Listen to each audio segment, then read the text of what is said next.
এবার সবাই আতঙ্কিত, জাহাজ ভেঙে গিয়েছে, ফেরার আর কোনো সম্ভাবনা নেই। তখন জোরা সবাইকে শান্ত করে বলে, চিন্তা করো না, আমার আরও একটি পরিকল্পনা আছে। আমি আগে থেকে ভেবে নিয়েছিলাম যে এই মিশনে হয়তো আমাদের জাহাজ ধ্বংস হতে পারে, তাই আমি আলাদা করে একটি টিম প্রস্তুত রেখেছি, যারা আগামীকাল উদ্ধারকারী হেলিকপ্টার নিয়ে এই দ্বীপে আসবে। তাই আজকে আমাদের কাজ যত দ্রুত সম্ভব শেষ করতে হবে এবং এই দ্বীপের কোনো উঁচু জায়গায় উঠে অবস্থান নিতে হবে, যাতে করে আগামীকাল যখন আমাদের সঙ্গীরা হেলিকপ্টার নিয়ে আসবে তখন তারা সহজে আমাদেরকে দেখতে পাবে। কারণ আমরাও যদি উঁচু জায়গায় থাকি তখন আমরা তাদেরকে দূর থেকে দেখতে পারবো। কিন্তু দুর্ভাগ্যবশত তারা অল্প কিছু সময় আমাদের জন্য অপেক্ষা করবে। এই কথা শুনে জোড়া মেয়েটির সঙ্গে ভীষণ ভয় পেয়ে যায়। সে সবাইকে বলে, এই দ্বীপটা ভীষণ বিপজ্জনক, এইখানে অসংখ্য ডাইনোসর রয়েছে, এটা সবাই জানে। তাই হেলিকপ্টার এখানে বেশিক্ষণ থাকতে চাইবে না, কেউই মরার ঝুঁকি নেবে না। তারা কিছুক্ষণ এখানে আমাদেরকে খুঁজবে, যদি আমাদের পায় তাহলে নিয়ে যাবে, আর যদি না পায় তাহলে ধরে নেবে যে আমরা এই দ্বীপেই মারা গিয়েছি। আর তখন তারা এখান থেকে চলে যাবে। এই দ্বীপের একদিকে জোরা এবং তার দল, আর একদিকে জিমি ও তার পরিবার, যারা মরিয়া হয়ে সাহায্যের জন্য আশ্রয় খুঁজছিল এখান থেকে বের হওয়ার জন্য। তেরেসা নামের ছোট্ট মেয়েটি ডাইনোসরের একটা বাচ্চা দেখতে পায়, আর তখন থেকে সেটা তাদের সাথে থাকতে শুরু করে। এই ডাইনোসরের বাচ্চাটা মূলত ছিল তৃণভোজী। সে প্রথমে তাদের দেখে ভয় পেলেও পরে সে তাদের সঙ্গে থেকে যায়।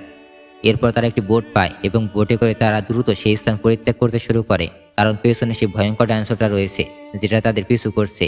আর হঠাৎ করে তাদের উপর আক্রমণ শুরু করে এবং তারা দ্রুত সেখানে নৌকাটি রেখেই পালিয়ে যায়। ছোট্ট মেয়েটি তেরেসা সেখানে রয়ে যায়। ডাইনোসর তার উপর আক্রমণ করলে সৌভাগ্যক্রমে সে সেখান থেকে বেঁচে ফিরে আসতে পারে এবং তারা সবাই আবার একসাথ হয়। এরপর তারা দ্রুত সেখান থেকে সেই স্থান পরিত্যাগ করতে শুরু করে। জোরাও তার দলের পরিকল্পনা ছিল আজই ব্রাকে 2 প্রজাতির ডাইনোসরের রক্ত সংগ্রহ করতে হবে, যাতে করে আগামীকাল সকালে হেলিকপ্টারে চড়ে এখান থেকে বেঁচে ফিরে যাওয়া যায়। দ্বীপটা ছিল খুবই অদ্ভুত সব জিনিসে ভরা। এখানে নানান ধরনের কীটপতঙ্গ, ডাইনোসর দেখতে পাওয়া যায়। সবকিছু দেখার পর জোরা আবার সিদ্ধান্ত নিল এই দ্বীপটা আরো ভালোভাবে তারা অনুসন্ধান করবে। তারা অনুসন্ধান করতে করতে পৌঁছে যায় একটা বিশাল প্রান্তরে, যেখানে অসংখ্য ডাইনোসর রয়েছে। তারা ছিল মূলত তৃণভোজী, আর তারা এখানে ঘুরে বেড়াচ্ছে। তখন একটি লোক ডাইনোসরের কাছে গিয়ে তার পা ধরে এবং সে মনে মনে বলতে থাকে, কত বড় একটা ডাইনোসর! এইখানে না আসলে এই দ্বীপে আর এত বড় ডাইনোসর দেখাই পাওয়া যেত না। সংখ্যায় তারা এত বেশি ছিল যে তুপেশায় তাদের কাছে গিয়ে রক্তের নমুনা সংগ্রহ করতে তাদের কোনো অসুবিধা হলো না। এইভাবে তারা দ্বিতীয় ডাইনোসরের রক্ত সংগ্রহ করে ফেলে। ডাইনোসরগুলো তাদেরকে আক্রমণ করেনি, আর সংখ্যায় তারা এত বেশি ছিল যে আর মানুষগুলো ছিল ছোট ছোট, তাই সেই ডাইনোসরগুলো তাদেরকে লক্ষ্যই করেনি। এবার তারা সিদ্ধান্ত নেয় এবার শেষ ডাইনোসরের রক্ত সংগ্রহ করতে হবে, যেটা হচ্ছে উড়ন্ত প্রজাতির। কিন্তু এই উড়ন্ত ডাইনোসরগুলো খুব দ্রুতগামী এবং ভয়ঙ্কর। তাই জোরা আর বিজ্ঞানী ঠিক করলো যে সরাসরি সূঁচ দিয়ে রক্ত নেওয়াটা পসিবল হবে না, যার কারণে আমাদেরকে অন্য কিছু পদক্ষেপ গ্রহণ করতে হবে। যদি এই ডাইনোসরগুলো ডিম পারে তাহলে তার ডিম থেকে রক্ত সংগ্রহ করতে হবে। এই উদ্দেশ্যে তারা দ্বীপের এক বিশাল পাথরের গুহার কাছে গেল, আর সেই গুহার এক কোণে ছিল উড়ন্ত ডাইনোসরের বাসা। যেখানে সেই ডিমগুলো রাখা ছিল সেখানে পৌঁছে গেল তারা। বিজ্ঞানী আর তাদের সঙ্গী, বিজ্ঞানী সাবধানে একটি ডিম হাতে তুলে নিলেন, আর সেখান থেকে তিনি রক্ত সংগ্রহ করলেন। এখন তাদের কাছে রয়েছে 3টি প্রজাতির ডাইনোসরের রক্তের নমুনা। তাদের 3টি লক্ষ্যই পূর্ণ হয়েছে, কিন্তু তারা সেখান থেকে বেরিয়ে আসতেই যাবে তখন সে উড়ন্ত ডাইনোসর তার ডিমের বাসার কাছে ফিরে এলো। উড়ন্ত ডাইনোসর অজানা প্রাণী দেখে সে ভীষণ রেগে গেল এবং তাদের উপর আক্রমণ করতে শুরু করলো। সে ভেবে বসেছে যে তার ডিমের হয়তো তারা ক্ষতি করতে এসেছে, আর এই কারণে সে ডাইনোসরটি ভয়ঙ্করভাবে তাদের উপর আক্রমণ শুরু করে। আর সে আক্রমণে তাদের এক সঙ্গীকে পুরোপুরিভাবে তাদের সামনে গিলে খেয়ে ফেলে। তবু কোনো রকমে তারা প্রাণ বাঁচিয়ে সেখান থেকে ফিরে আসতে পারে। 3টি ডাইনোসর রক্তের নমুনা নিয়ে তারা দ্বীপের ভেতরের দিকে এগিয়ে যেতে লাগলো। ওই সময় আকাশ অন্ধকার হতে শুরু করলো, কিন্তু রাত নামার আগেই দলটি এবং অন্যদিকে জিমি এবং তার পরিবার দুপক্ষে পৌঁছে গেল একটি জায়গায়, যেটি ছিল সেই পুরনো গবেষণাগার, যা বহু বছর আগে ইঞ্জিন কোম্পানি পরিচালিত করত। তাদের মনে হয়েছিল এই জায়গাটি হয়তো সবচেয়ে বেশি নিরাপদ হবে, কিন্তু এখানে এসে তারা বুঝতে পারে যে এই জায়গাটি আগের জায়গার চেয়েও আরো বেশি ভয়ঙ্কর। কারণ হঠাৎ এক বিশাল ভয়ঙ্কর ডাইনোসর তাদের উপর আক্রমণ করে। এরা অন্যদের চেয়েও বেশি রক্তপিপাসু, কারণ এরা সবাই ছিল জেনেটিকভাবে মিউটেড। তখন সবাই তার একটি পুরনো সুপার শপে ঢুকে পড়ে, আর সেই ডাইনোসরগুলো তাদের উপর আক্রমণ করতে থাকে। কিন্তু তারা কোনো রকমে সেখান থেকে বেঁচে ম্যানহোলের ভেতর ঢুকে পড়ে এবং সেখান দিয়ে পালানোর চেষ্টা করে। পালাতে পালাতে তারা একটি গেটের কাছে আসে, যেটা আটকা ছিল। তখন তারা কি করবে তারা বুঝে উঠতে পারে না।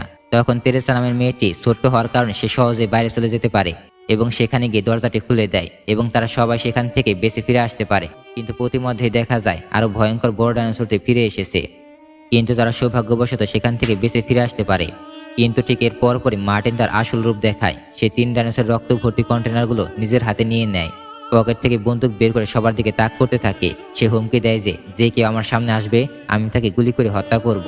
ঠিক এই সময় আরেকটি ডাইনোসর সেখানে এসে হাজির হয়। এটি হলো পৃথিবীর ইতিহাসে সবচেয়ে বিশাল এবং ভয়ঙ্কর ডাইনোসর, যার নাম হলো টিরেক্স। আর তার দিকে তাকাতে বোঝা গেল যে এটা আসলে সেই মিউটেড ভয়ঙ্কর টিরেক্স, যে প্রথম দিকে জেগে উঠেছিল, কোম্পানির পুরা ল্যাবটি ধ্বংস করে দিয়েছিল। টিরেক্স ডাইনোসরটি নিমিষে সবাইকে আক্রমণ করলো। প্রথমে মার্টিনকে ধরে খেয়ে ফেললো, যার কারণে মার্টিনের হাত থেকে রক্তের নমুনার বাক্সটি নিচে পড়ে গেল। জোড়া মেয়েটি দ্রুত সেখান থেকে সেই বাক্সটি তুলে নেয়। ঠিক তখন উদ্ধারকারী দলের হেলিকপ্টার এসে সেখানে পৌঁছায় তাদের সবাইকে বাঁচানোর জন্য। কিন্তু টিরেক্স এক নিমিষে হেলিকপ্টারকে আক্রমণ করে, মুহূর্তের মধ্যে সেটিকে দাঁত দিয়ে চিবিয়ে ধ্বংস করে ফেলে, যার কারণে হেলিকপ্টারের ভেতরে থাকা পাইলটটি সঙ্গে সঙ্গেই মারা যায়। তখন সবাই দেখলো যে কাছে একটা জাহাজ রয়েছে, যা আসলে ইঞ্জিন কোম্পানির জাহাজ ছিল। তারা ঠিক করলো ওই জাহাজটি ব্যবহার করে তারা এখান থেকে দ্রুত পালিয়ে যাবে। কিন্তু জাহাজটি ছাড়ার আগে সেই টিরেক্সটি সামনের দিকে এগিয়ে আসে। তখনই জোড়ার সঙ্গে লক্ষ্য করলো যে এই ডাইনোসরটা উজ্জ্বল আলোতে আকৃষ্ট হয়। সে সিদ্ধান্ত নিল বাকি সবাইকে বাঁচাতে এবং ছোট্ট মেয়েটির জন্য নিজের প্রাণ উৎসর্গ করবে। সবাই তখন জাহাজেই ছিল। সে ফ্লেয়ার গান জ্বালালো টিরেক্সের নজর এইদিকে নেওয়ার জন্য, যাতে করে ডাইনোসরটি তাকে তাড়া করে। জোড়ার সঙ্গে জাহাজ থেকে দৌড়াতে শুরু করলো, যাতে টিরেক্স তাকে তাড়া করে। এর ফলে বাকি সবাই পালানোর সুযোগ পায়। জোড়া মেয়েটি এইসব দেখে ভীষণ কষ্ট পায় এবং তাকে এই কাজ করতে নিষেধ করে। কিন্তু তার বন্ধু বলে, আমাদের এই কাজ করা ছাড়া আর অন্য কোনো বিকল্প পথ নেই, তুমি তাড়াতাড়ি তাদেরকে নিয়ে সেখান থেকে পালিয়ে যাও। তখন তারা জাহাজে থাকা একটা বোটে করে সেখান থেকে দ্রুত পালিয়ে যায় এবং জোড়ার সঙ্গীকে সেই টিরেক্স নামে ডাইনোসরটি তাকে তাড়া করে। এরপর পরে তার হাতে থাকা ফ্লেয়ার গানটি নিভে যায় এবং জোড়া ভেবে বসে যে তার সঙ্গী হয়তো মারা গিয়েছে আর টিরেক্স তাকে খেয়ে ফেলেছে। টিরেক্স আবার দ্বীপের দিকে ফিরে আসে, কিন্তু কিছু সময় পর তার সঙ্গী আবার ফ্লেয়ার গান জ্বালায়, যা দেখে জোড়া বুঝতে পারে যে সে এখনো বেঁচে আছে। তখন সে দ্রুত জাহাজ চালিয়ে তার সঙ্গীর কাছে যায়। তাকে সঙ্গে সঙ্গে তারা দ্রুত বোটে তুলে নেয় এবং তারা দ্রুত সেখান থেকে সেই রক্তপিপাসু দ্বীপ থেকে এবং তারা দ্রুত সেই স্থান পরিত্যাগ করতে শুরু করে। প্রতিমধ্যে বিজ্ঞানী জোড়াকে বলল যে মার্টিন এই 3টি রক্তের নমুনা শুধুমাত্র একটি কোম্পানিকে দিতে চেয়েছিল, কিন্তু এটা মোটে সঠিক ছিল না। কারণ যদি শুধু একটি কোম্পানি এই নমুনা পায় তাহলে তার ওষুধের দাম খুব বেশি বাড়িয়ে দেবে।